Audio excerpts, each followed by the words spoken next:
یہاں ہمارا اقتدار چلتا ہے، وہاں ہمارے خلاف بغاوت ہو جاتا ہے۔ آخر کیا وجہ ہے؟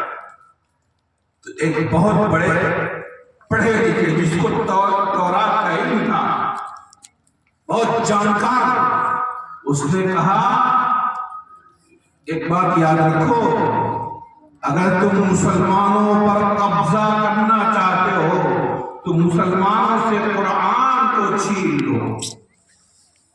اگر تم قبضہ چاہتے ہو تو مسلمانوں سے قرآن کو چھین لو، مسلمانوں کے پاس یہ قرآن موجود نہ رہے۔ جب یہ بات کہا تو ان کا اقتدار جب آدمی کو ملتا ہے تو نشے میں سوال ہوتا ہے۔ وہ سمجھتا ہے کہ گویا کہ مجھ کو خدائی مل گئی، سارا پاور میرے ہاتھ میں ہے، جو چاہیں گے ہم کر دیں گے۔ بہرحال اعلان ہو گیا پورے ہندوستان سے قرآن کو جمع کیا جائے اور اس میں آگ لگا دی جائے۔ قرآن کو جمع کیا جائے، بھائی چائے والے نہ بیٹھ جاؤ، تم لوگ تو ماحول خراب کر دیں، بیٹھ جائیے۔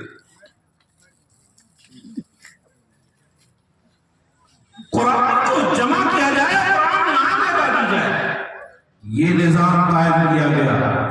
تاریخ میں لکھا ہوا ہے کہ ہزاروں کی تعداد میں قرآن کو جمع کر کے آگ لگا دیا۔ ایک شخص قرآن کو جلانے کے لیے گیا تھا پانی پت کا میں مختصر تعارف کرا دوں۔ پانی پت جو علاقہ ہے، وہ جو جگہ ہے، وہ بہت ہی علمی جگہ ہے اور بڑے بڑے علماء، بڑے بڑے مفسر، بڑے بڑے محدث وہاں سے پیدا ہوئے۔ قاضی ثناء اللہ پانی پتی رحمۃ اللہ تعالی علیہ، جنہوں نے تفسیر مظہری نامی کتاب لکھی، زبردست تفسیر، اور انہوں نے چونکہ وہ مرزا مظہر جانے جانا شہید رحمۃ اللہ علیہ کے خلیفہ تھے، اس لیے اپنی کتاب کا نام اپنے شیخ کی طرف منسوب کیا، اس کا نام رکھا تفسیر مظہری۔ بہرحال پانی پر گیا قرآن کو جلانے کے لیے، ایک انگریز تھا۔ اس زمانے میں پانی پت کا ایسا علمی ماحول تھا کہ سڑکوں پہ جھاڑو لگانے والی عورتیں قرآن کی حافظ ہوا کرتی تھیں۔ میں کوئی بات ہوائی میں نہیں کہہ رہا ہوں، بلکہ یہ بات لکھی ہوئی ہے کہ سڑکوں پہ جھاڑو لگانے والی عورتیں قرآن کی حافظ تھیں، اور ایک عورت جھاڑو لگاتے جب دوسری عورت سے ملاقات کرتی تو بتاتی کہ صبح سے اب تک میں 10 پارے پڑھ چکی ہوں۔ سمجھا آپ نے؟ ہمارے حافظ جی لوگ نہیں پڑھیں گے 10 پارے آسانی کے ساتھ، لیکن وہ بتاتی کہ صبح سے اب تک میں 10 پارے پڑھ چکی ہوں۔ یہ ماحول تھا میرے بھائیوں، جس معاشرے کی بھنگن عورتوں کا یہ ماحول نہ ہو، اس معاشرے کے شریف گھرانے کی عورتوں کا کیا حال تھا۔ پورے پانی میں کوئی گھر ایسا نہیں ہوتا تھا جس گھر میں حافظ قرآن نہ مل جائے۔ بہرحال انگریز آیا قرآن کو جلانے کے لیے، ایک مسلمان نے اس کی دعوت دی۔ کب آپ کی دعوت ہے؟ کہا ٹھیک ہے، کل ایسا ہے کہ یہاں کا ماحول، یہاں کا مزاج یہ ہے کہ جب کوئی مہمان آتا ہے تو جیسے مہمان کو ہم کھانا کھلاتے ہیں، پانی پلاتے ہیں، اکرام کرتے ہیں، ایسے ہی اس مہمان کو قرآن بھی سنواتے ہیں۔ کیا آپ بھی قرآن سنیں گے؟ اس انگریز نے کہا کہ مہمان تو مردہ بدستے زندہ، اب تمہارے یہاں آئے ہیں، کھائے ہیں، رہیں گے، بہرحال چلو سنوا لو، لیکن میں جس کام کے لیے آیا ہوں وہ کر کے آؤں گا۔ کیا مطلب میں قرآن کو جلانے کے لیے آیا ہوں تو قرآن جلا کے جاؤں گا۔ اس مسلمان نے کہا ہم تم سے کوئی ملت سماجت نہیں کرنے جا رہا ہے، تمہارا جو جی چاہے کرنا تم جانو، لیکن ہم یہ کہہ رہے ہیں کہ قرآن سن لو۔ وہ انگریز افسر بیٹھا، انہوں نے اپنے محلے کے چھوٹے چھوٹے بچوں کو کھڑا کر دیا۔ ابھی دستار بندی ہوگی تو آپ دیکھیں گے کہ اتنے چھوٹے چھوٹے بچے نظر آئیں گے کہ آپ کو شبہ بھی ہونے لگے گا کہ اس نے قرآن یاد کیا بھی ہے کہ نہیں، لیکن نہیں، چھوٹے چھوٹے بچے ہیں، ان کا سینہ قرآن سے معمور ہے۔ 3-4 بچوں کو کھڑا کر دیا اور ایک چھوٹے سے بچے نے کہا بیٹے تم قرآن پڑھنا شروع کرو۔ وہ قرآن پڑھنے لگا، وہ حافظ ہے، اس کو ایک پاؤ پڑھنے میں کیا دقت کی بات، آدھا پارہ پڑھنے میں کیا دقت کی بات، 10 منٹ میں آدھا پارہ پڑھ لے گا، 20 منٹ میں حافظ صاحبان پورا ایک پارہ پڑھتے ہیں۔ اور جو حافظ ریل ہوتے ہیں ان کو تو پوچھئے مت۔ ایک صاحب حافظ ریل تھے، جونپور شہر میں آئے تراویح پڑھانے کے لیے اور قرآن یاد کھانے، ایسے بھی لوگ ہوتے ہیں، اللہ ان کی حفاظت فرمائے، قرآن یاد کھانے یارمون تارمون مارتے رہے اور 1 گھنٹے میں 5 پارہ پڑھتے تھے وہ صاحب، اسی کے ساتھ ساتھ 20 رکعت نماز بھی۔ ایک صاحب تھے، ان کو سورہ یاسین اور پکی یاد تھی۔ جس دن قرآن مکمل ہوا تراویح میں، انہوں نے پوچھا کہ حافظ صاحب قرآن تو مکمل ہو گیا لیکن سورہ یاسین ہم سن نہیں پائے۔ حافظ صاحب کہتے ہیں 5,000 میں یاسین بھی لوگ ہیں، 5,000 میں یاسین بھی نہیں، اگر یاسین سننا ہے اور خرچ کرنا پڑے گا۔ اصل وجہ کیا ہے، اصل یاد وہ تو تھا نہیں بہرحال۔ ایک بچہ قرآن پڑھ رہا تھا، تیزی کے ساتھ پڑھتا گیا تو انگریز افسر اس نے اس بچے کو ڈانٹنا شروع کیا، کہا تو قرآن غلط پڑھ رہا ہے، صحیح نہیں پڑھ رہا ہے۔ اب انگریز کو کیا پتا ہے کہ صحیح پڑھ رہا ہے کہ غلط پڑھ رہا ہے، اس لیے اس کو تو یہی یقین نہیں تھا کہ قرآن کا کوئی حافظ بھی ہو سکتا ہے، اس لیے کہ اس سے پہلے کسی کتاب کے حافظ کے بارے میں نہیں سنا تھا۔ پوری دنیا میں حضرت عیسیٰ علیہ السلام کے زمانے سے لے کے آج تک انجیل کا کوئی حافظ نہیں سامنے آیا۔ حضرت موسیٰ کے زمانے سے آج تک یہ یہودی ناک رگڑ کے مر جائیں چڑھائی میں، کوئی ایک حافظ نہیں ملے گا کہ جو تورات کے حافظ ہوں۔ اسی طرح وہ کا معاملہ، اس کو تو یقین نہیں تھا کہ کوئی ایک آدمی قرآن کا حافظ بھی ہو سکتا ہے۔ لہذا اس نے کہا کہ لگتا ہے کہ یہ مجھ کو جانتا ہے کہ میں عربی نہیں جانتا ہوں، اس لیے مجھ عربی میں بولتا چلا جا رہا ہے اور مجھ کو بتا رہا ہے کہ قرآن پڑھ رہا ہے۔ وہ بچہ قرآن پڑھتا رہا، دوسرے نے کہا کہ آپ غلط پڑھ رہے ہیں، بھائی صحیح پڑھ رہا ہے۔ تیسرا کہا آپ غلط پڑھ رہے ہیں، میرا بھائی صحیح پڑھ رہا ہے۔ وہ انگریز افسر متاثر ہوا، متاثر ہونے کے بعد اس نے کہا بس قرآن پڑھنا بند کر دو، اور کھانا کھایا، کھانا کھانے کے بعد سامان اٹھایا، کہا دہلی جا رہا ہے۔ کیا بات، تم تو آئے تھے قرآن کو چلانے کے لیے؟ کہا نہیں چھوڑیے، دہلی جا رہے ہیں۔ وائس رائے، اس زمانے میں وزیر اعظم کو وائس رائے کہا جاتا ہے۔ کہا جا کر اسے ہم کہیں گے، کیا کہو گے؟ کہا جا کے کہیں گے کہ سنیے، یہ قرآن کے چلانے کا نظام بند کیجئے۔ کیوں؟ قرآن کو تم مدرسوں سے، قرآن کو تم مسجدوں سے، قرآن کو تم گھروں سے نکال کر کے آگ لگا سکتے ہو، لیکن یہ لاکھوں کروڑوں انسانوں کے دلوں میں اللہ کا جو کلام ہے کون سی طاقت لگائے؟ بے شک، ماشاء اللہ، کون آگ لگائے؟ بے شک۔ لہذا قرآن کو کوئی نہ جلا کے ختم کر سکتا ہے، اگر خدا نہ خواستہ کوئی ایسا بدبخت کھڑا ہو جائے اور چچ بڑا گاؤں میں وہ قرآن کو جلا دے، یہ حافظ جی قاری سلیم صاحب کو مدرسے کا چھوٹا طالب علم کھڑا ہوگا وہ پورا لکھا ہوگا۔ اس لیے میرے بھائیوں، ہم تو اس سے مطمئن ہیں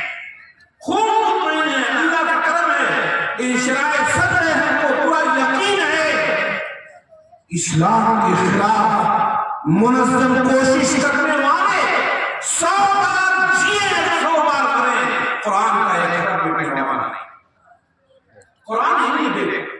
ہاں وہ الگ بات ہے کہ ہماری بے اصولیوں سے ہماری ناراضگی ہے اور ہماری بے توجہی ہے کہ ہم قرآن کریم سے جیسا تعلق رکھنا چاہیے ویسا تعلق نہیں رکھتے۔ ہوتا کیا ہے، جو بچے حافظ ہو گئے وہ تو ٹھیک، وہ تو بیچارے پڑھ رہے ہیں، کچھ نہیں تو رمضان آنے والا ہوگا تو رجب سے شعبان سے وہ سنانا شروع کر دیں گے۔ اور باقی ہمارے گھروں کا کیا حال ہے، قرآن رکھا ہوا ہے نام پر، اب جب کوئی مرے گا تو اٹھائیں گے بخشوانے کے لیے، کوئی مر جائے گا تب قرآن کو اٹھائیں گے کھولیں گے اور اسی کی سوچ جنگ بخشوائیں گے اور اس کے بعد پھر بات پہ رکھیں گے، پھر انتظار کریں گے کہ ملک الموت پھر چچڑا کام آئے تب قرآن اٹھائیں گے۔ میرے بھائی اور بزرگوں، یاد رکھو قرآن سے تعلق گہرا رکھنا پڑے گا۔ کیوں کہ اللہ تبارک و تعالیٰ کی نازل کردہ جو کتاب ہے، اس کتاب سے اگر ہمارا رشتہ کمزور ہوا، اگر ہمارے رشتے میں جان نہیں رہی، یاد رکھیے گا اللہ تبارک و تعالیٰ نعمت کی ناقدری کرنے کی وجہ سے ہم کو محروم کر دے گا۔ اور اگر نعمت کی ناقدری نہیں ہوئی، آپ قرآن سے تعلق رکھتے رہے، یاد رکھیے کوئی دوسری طاقت قرآن کو مٹا نہیں پائے۔ ایک بات تو مجھے یہ عرض کرنا ہے، قرآن کی سب سے بڑی بات تو یہ ہے کہ قرآن کو کوئی دوسرا مٹانا چاہے تو قرآن نہیں مٹے گا۔ ایک جگہ لوگوں نے پروگرام کیا اور اس پروگرام میں تمام مذاہب کے لوگوں کو دعوت کیا۔ ایک آدمی آیا امام مسجد کے دور کے بعد، ایک آدمی بہت بھوک میں، بہت اچھے لباس میں، بہت ہی فصیح زبان بولنے والا، وہ آیا۔ آنے کے بعد وہ بیٹھا رہا اور اس نے جو گفتگو کی لوگ متاثر ہوئے، تو مامون مسجد نے اس کو اکیلے میں بلوایا، کہا تم کون ہو؟ اس نے بتایا میں یہودی ہوں۔ اچھا، کہا کہ اتنے قیمتی آدمی ہو تم، یار مسلمان ہو جاتے بڑا اچھا ہوتا، ہم تمہارا تعاون بھی جو کرتے، تمہارے مشکلات کو حل کرنے کی کوشش کرتے۔ اس نے کہا نہیں میں مسلمان نہیں، چلا گیا۔ اور جانے کے بعد دوسرے سال ان کا پروگرام پھر ہوا، پھر وہ آیا تو چہرے پہ داڑھی اور مسلمانوں کی صورت، مسلمان ہو تو کیا ہے؟ بلا کے لوگوں نے پوچھا کہ تم ایمان لائے؟ مسلمان کا اچھی ہے، کیسے مسلمان ہوئے؟ اس نے اپنا واقعہ لکھا۔ اس بات کو کوئی ہوائی نظم نہیں، امام قرطبی نے اپنی تفسیر میں نقل کیا ہے۔ کہا اس کو بلایا اور بلانے کے بعد پوچھا کیسے مسلمان ہوئے؟ کہا میں نے یہ دیکھا، میں شاندار قسم کا خطار، بہترین لکھنے والا آرٹسٹ، کہا میں نے 3 نسخے انجیل کے خوب بہترین لکھا اور اس میں کچھ اپنے طرف سے ملا دیا، کچھ گڑبڑی کر دیا، لیکن لکھا ایک نمبر پر۔ ایسے 3 نسخہ میں نے تورات کا لکھا، وہ بھی 1 نمبر کی کتاب، شاندار خطاطی، اور اس میں بھی کچھ گڑبڑی کر دیا۔ اور 3 نسخہ میں نے قرآن کا تیار کیا، اس کو بھی خوب شاندار لکھا اور اس کے اندر بھی سب نے ملا کیا۔ کہا اس کے بعد ہم تورات لے کر کے اپنے یہودی لوگوں کے پاس گئے، دیکھیے میں نے کھلایا ہوں، لوگوں نے بہت ویلکم کیا، استقبال کیا اور خوب سراہا اور اس تینوں نسخوں کو مسلسل دیا۔ کہا انجیل کو لے کر کے میں عیسائی لوگوں کے پاس گیا تو وہ بھی خرید لیا گیا۔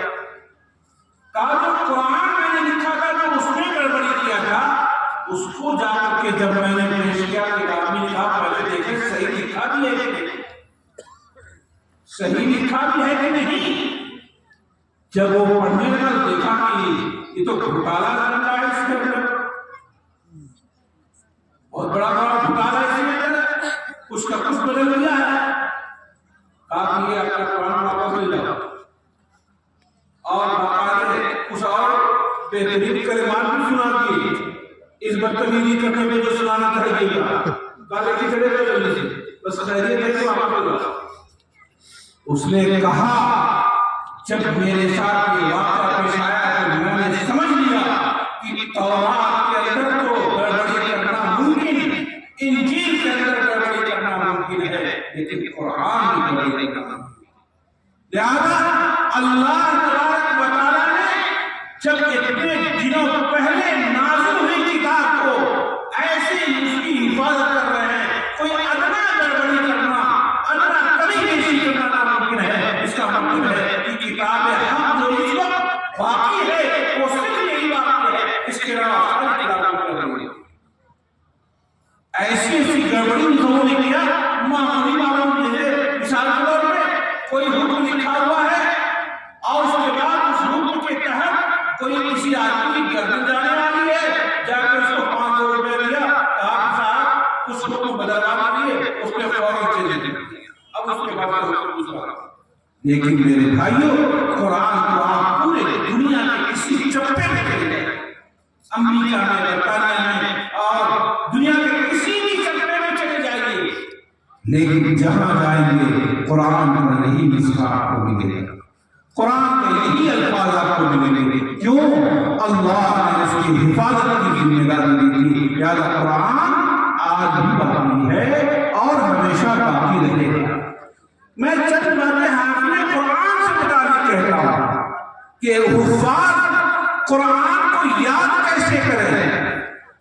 میں درخواست کرتا ہوں قاری صاحب سے بھی اور دوسرے مدرسے کے ذمہ داروں سے بھی، دیکھیے کسی طالب علم کے صرف قرآن کے ختم کر دینے میں، یعنی قرآن پورا مکمل ایک مرتبہ سنا دینے میں دستار نہیں ہونی چاہیے، بلکہ کب دستار ہونی چاہیے؟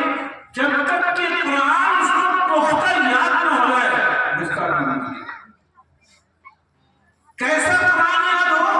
قرآن ایسا یاد ہو کہ وہ ہر وقت اس بات پہ قادر رہے کہ پورا قرآن سنا سکتے ہیں، قرآن اس کو اس انداز سے یاد ہونا چاہیے۔ میرے والد صاحب رحمۃ اللہ علیہ وہ بھی حفظ کے مدرس تھے، بہت دنوں تک حفظ پڑھاتے رہے۔ ان سے ایک صاحب نے پوچھا ایک بڑے عالم نے کہ آپ کے فارغ کرنے کا معمول کیا ہے، آپ طلبہ کو کب فارغ کرتے ہیں؟ والد صاحب نے کہا کہ مولانا آپ کا بڑا ادارہ ہے، پہلے آپ بتا دیجیے۔ انہوں نے کہا کہ ہمارے یہاں بچہ جب 5 پارہ حافظ جی کو سنانے لگتا ہے تب ہم فارغ کرتے ہیں۔ والد صاحب نے کہا کہ نہیں، ہمارا تو معمول حضرت یہ ہے کہ دستار ہم اسی کو دیتے ہیں جس کا پورا قرآن صبح سے شام تک پہ سن لیتے ہیں، اسی کو دستار دیتے ہیں، اس کے علاوہ نہیں۔ آج ہوتا یہ کہ قرآن کسی طرح سے یاد کر کے چھوڑ دیا۔ میرے بھائیوں، قرآن یاد کر کے بھلا دینا بہت بڑا گناہ کا کام ہے۔ من اعرض عن ذکری فإن له معیشة ضنکا ونحشره یوم القیامة اعمی۔ اللہ ایسے شخص کو جو قرآن کو یاد کر کے بھول گیا ہے، اللہ اس کو نہ اٹھائے۔ اس لیے قرآن کو بہت اچھے انداز سے یاد کرنے کی ضرورت ہے۔ جب شاندار انداز میں قرآن کا دور سنبھالے تب جا کر کو اس کی دستار آتی ہے۔ اور اسی طرح سے حافظ قرآن کے لیے لازم ہے، تمام حفاظ سے میں درخواست کرتا ہوں کہ آپ کے سینے میں قرآن ہے، لہذا آپ کو اپنی عظمت پہچاننی پڑے گی۔ پہلے آپ اپنی عظمت پہچانیے۔ قرآن جہاں رکھا جاتا ہے وہاں کوئی گندی چیز نہیں رکھی جاتی ہے۔ کیا کسی نے دیکھا ہے کہ جس طاق میں قرآن رکھا گیا ہے اسی میں کوئی گوبر کا اٹھا کر کے رکھ دیا؟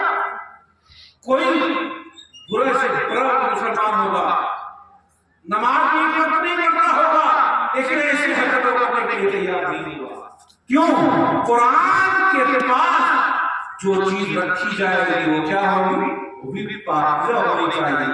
آپ جانتے ہیں قرآن جس غلاف میں رکھا جاتا ہے، ایک بات یہی میں آپ کو بتا دوں ضمنی طور پہ کہ قرآن جس غلاف میں رکھا جاتا ہے اس کو لوگ جزدان کہتے ہیں نا، لیکن یاد رکھیے آپ سے توبہ کیجیے کہ جزدان نہیں ہے۔ کیوں؟ لفظ جزدان کی ایجاد کچھ ایسے دشمنوں کی ہے جو قرآن کو پورا نہیں مانتے، جن کے نزدیک قرآن پورا نہیں ہے۔ وہ کہتے ہیں قرآن میں خود ہوا ہے، قرآن ناقص ہے۔ وہ کہتے ہیں کہ مصحف فاطمہ اور وہ جو اصلی قرآن کا وہ چلا گیا ہمارے امام صاحب کے ساتھ، میں نام نہیں لینا چاہتا ہوں۔ بہرحال جز کہتے ہیں کل حصے کے تھوڑا سا، کل کا تھوڑا سا ہوتا ہے اس کو جز کہتے ہیں نا، تو جز کے رکھنے کے لیے ہے، یعنی جزدان نام رکھا ہے وہ اپنے عقیدے کے اعتبار سے رکھا ہے، اس کے نزدیک قرآن مکمل نہیں ہے، اس لیے اس کا نام اس نے جزدان رکھ دیا۔ اس لیے کوئی صاحب جزدان نہیں کہیں گے۔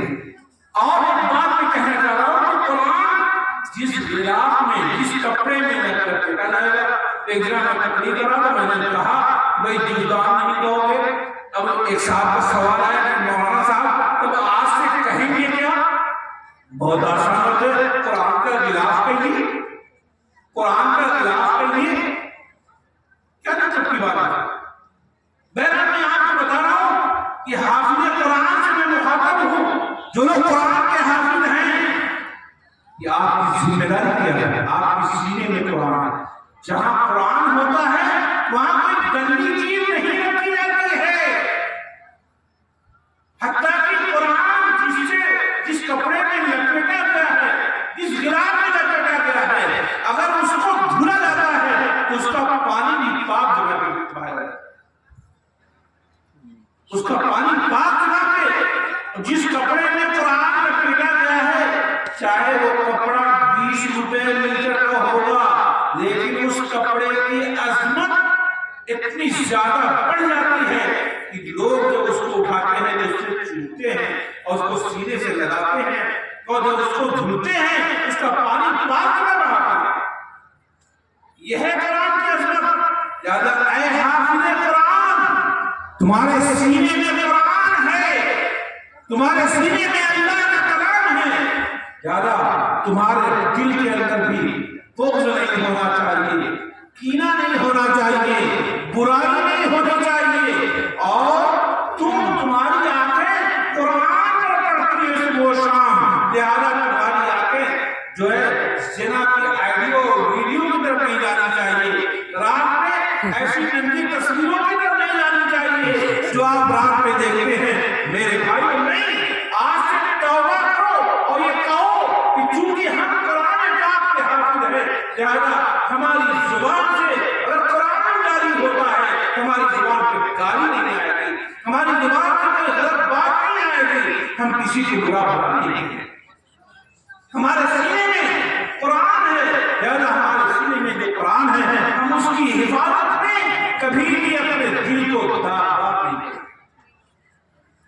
میرے بھائیوں میں حفاظت سے کہتا ہوں، اور جو لوگ ان کے گھر والے ہیں ان سے درخواست کرتا ہوں، ان سے میری درخواست یہ ہے کہ آپ کی ذمہ داری جس طاق پہ قرآن رکھا گیا ہے اس طاق کی آپ حفاظت کرتے ہیں، کوئی گندی چیز نہیں لاتے۔ آپ کے گھر میں چلتا پھرتا ایک قرآن ہے، ایک ایسا بچہ ہے جس کے سینے میں قرآن ہے، لہذا اس بچے کے احترام میں گھر کے اندر آپ کے اندر اصلاح ہونا چاہیے، انقلاب ہونا چاہیے۔ ایسا نہ ہو کہ آپ کے گھر میں کوئی ایسی بات آ جائے جو شریعت کے خلاف ہو۔ نماز کا پابند نہیں ہے، آپ نماز نہیں پڑھتے، بہت سے لوگ آئیں گے اور حافظ کی شکایت کریں گے، قاری سلیم رحمۃ اللہ علیہ کہیں گے قاری صاحب ہمارے حافظ نماز نہیں پڑھتے۔ قاری صاحب نے پوچھ لیا کہ آپ پڑھتے ہیں؟ ہم تو اب تک صرف جمعہ پڑھتے ہیں۔ میرے بھائیوں، تم نے ایک حافظ قرآن کی نامزدگی کی.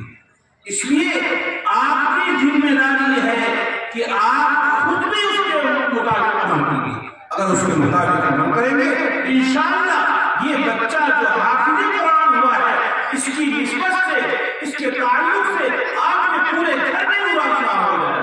لہذا ایک درخواست میری ہے کہ یہاں موجود تمام کے تمام لوگ اس بات کا ارادہ کریں کہ انشاءاللہ ہمارے ہر گھر کے اندر ایک حافظ قرآن ہوگا. میں نے تعلیم حاصل کی ہے خیر آباد، وہاں میں نے دیکھا کہ ایسا حفاظ بنانے کے رواج آج بھی وہاں ہے. میرے استاد جو ہے اس کے، ان کے سسر جی جو ہے ان کے گھر میں سب حافظ، حتیٰ کہ جتنے لڑکے سب حافظ اور جتنی بچیاں وہ بھی حافظ. ہمارے استاد کی جو اہلیہ محترمہ ہیں وہ بھی حافظ قرآن. ہمارے استاد محترم مفتی سید احمد صاحب پارانپوری رحمۃ اللہ علیہ اپنا واقعہ سنانے لگے. کہا کہ میرے گھر میں نے اپنی بیوی کو حافظ قرآن بنایا اور میری بیوی نے ساری بہوؤں کو حافظ قرآن بنایا. میرے بھائیوں، جس گھر کے اندر یہ ماحول ہوگا تو پورا گھر نورانی عرفانی بن جائے گا. میں انہی چند کلمات پہ اپنی بات کو ختم کرتا ہوں اور سب سے وعدہ لیتا ہوں کہ اس بات کا ارادہ سب لوگ کریں کہ انشاءاللہ ہمارے گھر میں حافظ قرآن ہوگا. جو ہماری مائیں بہنیں ہیں وہ بھی ارادہ کریں اور جو لوگ سامنے بیٹھے ہوئے ہیں وہ بھی ارادہ کریں. انشاءاللہ ہمارے گھر میں حفاظ موجود ہوں گے. ہم اس بات کی کوشش کریں گے اول وہلہ میں. اور ایک اور آخری بات کہنے کی دور، جو آج کے دور میں یہ دور بہت خطرناک دور ہے. ایسے دور میں اپنے ایمان کی حفاظت کرنا آپ کی ذمہ داری ہے. جو بچے کالجوں میں پڑھ رہے ہیں، جو بچے اسکولوں میں پڑھ رہے ہیں، میں قاری صاحب کو بھی کہوں گا اور یہاں کے مدرسے کے تمام ذمہ داروں سے کہوں گا، آپ ایسا نظام قائم کیجیے کہ 1 گھنٹہ روزانہ اسکول اور کالج کے بچوں کو قرآن کی تعلیم دیجیے. ان کو نماز جنازہ پڑھنے کا طریقہ بتائیے، ان کو نماز پڑھنے کا طریقہ بتائیے. کہیں ایسا نہ ہو جائے کہ بسا اوقات ایک آدمی دونوں سبجیکٹ سے پی ایچ ڈی کر لیتا ہے لیکن اس کو نماز پڑھنے کا طریقہ نہیں معلوم ہوتا. تو واقعہ سنا کر اپنی بات کو ختم کر رہا ہوں. ہمارے استاد مولانا اشرف مدنی صاحب، اللہ ان کو صحت و عافیت کے ساتھ دراز عمر عطا فرمائے. حضرت فرمانے لگے ایک جگہ سے میں آ رہا تھا اور راستے میں ایک مسجد ملی، سوچا کہ نماز پڑھ لوں. جب رکا مسجد میں گیا کچھ لوگ جنازہ لے کے بیٹھے، جنازہ لے کے بیٹھے. کہا میں نے پوچھا کیا بات ہے؟ کہا مولانا صاحب جنازے کی نماز پڑھنے والا کوئی نہیں ملا اس لیے ہم لے کے بیٹھے ہوئے ہیں. مولانا ٹھیک ہے نماز کے بعد مولانا بھائی جنازہ لاؤ پڑھا دیتے ہیں. مولانا پڑھانے کے لیے آگے بڑھے. مولانا نے پوچھا کہ بھائی اجازت دو، اجازت دو. 1 مرتبہ کہا، 2 مرتبہ کا کوئی آواز نہیں آ رہا. ایک لڑکا 30ویں مرتبہ کا مولانا تھا جھلا کے بولے ارے بھائی اجازت کیوں نہیں دیتے؟ ایک لڑکا کچھ دور دیوار پہ بیٹھا ہوا تھا، وہ ہاتھ اٹھا کے کہا اجازت ہے اجازت ہے. مولانا نے جنازہ پڑھا دیا. جنازہ پڑھانے کے بعد پوچھا کہ جس نے اجازت دیا یہ کون ہے؟ لوگوں نے بتایا اسی کی بات میں جنازہ رکھا ہوا ہے. مولانا نے اس کو بلایا اور بلانے کے بعد کہا کہ تم نے جنازہ نہیں پڑھا؟ کہا مولانا صاحب میں جنازہ پڑھتا، میں آیا تھا اسی لیے، لیکن لوگوں نے کہا جنازہ پڑھنے سے پہلے کوئی وضو ہوتا ہے جو کیا جاتا ہے اور اس کو وضو کا طریقہ نہیں. اس لیے میرے بھائیوں اس بات کی ذمہ داری ہے، آج کے لادینی ماحول میں اس بات کی ذمہ داری بالکل واجب ہے کہ آپ اپنے ان تمام بچوں پر نگاہ رکھیں جو کالجوں اور اسکولوں میں ہیں. ان کے دین اور ایمان کی فکر کرنا آپ کی ذمہ داری ہے. آپ اگر اس ذمہ داری کو نہیں نبھائیں گے تو یاد رکھیے اللہ کا یہ کہے کام نہیں چلے گا کہ کیا کریں ہم بخاری پڑھا رہے تھے، کیا کریں ہم ہدایت پڑھا رہے تھے، کیا کریں ہم موقع نہیں. ایمان اور ایمان کا مسئلہ کھڑا ہوگا اگر آپ کے گھر میں انقلاب پھیلے گا یقیناً اللہ کا دامن پکڑ لے گا. اس لیے میرے بھائیوں انہی چند کلمات میں اپنی بات کو ختم کرتا ہوں. وآخر دعوانا الحمدللہ.